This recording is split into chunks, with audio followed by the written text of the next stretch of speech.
Hello বন্ধুরা, welcome to Sultan blog video. শুভ সকাল সবাইকে। সকালবেলা ঘুম থেকে উঠা থেকে 7টা বাজে আমি মুখ দিতে শুরু করলাম।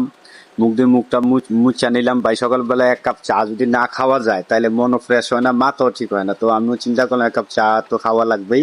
তো আমি হিটারে চা বসায় দিলাম, এর ভিতরে পানিটা গরম হয়ে গেল, আমিও চা পাতা দিয়ে দিছি। চা পাতা পরিমাণ মতো দিতে হয়, আর সিলেটের চা পাতার কথা তো আর কি বলবো, একদম অতুলনীয়। তো আমি 3 চামচ চা, এদিকে চিনি চা মিক্স করে নিতেছি। তো আমি 3 চামচ চিনি দিয়ে দিলাম। আমি রাত্রেবেলা কফি আনছিলাম, সকালবেলা আমার কফিটা খাইতে খুব ভালো লাগে, তাই পুরো পাতা কফিটা দিয়ে দিছি। দুধটাও দিয়ে দিছি। আর দুধ চা তো সকালবেলা বাই মিষ্টি মাস্টে লাগবেই, এটা করে যেই বলেন সবাই দুধ চা সকালবেলা খায়, দুধ চা ছাড়া তো জমেই না।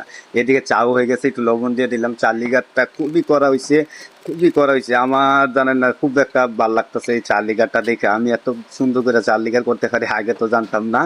কে কে সকালে দুধ চা খাইতে পছন্দ করেন অবশ্যই জানাবেন। বিস্কুট দিয়ে অবশ্যই চা খাইতে হয়, আমি ভিজা ভিজা খাইতে শুরু করলাম। তো আজকে এই পর্যন্তই, আল্লাহ হাফেজ।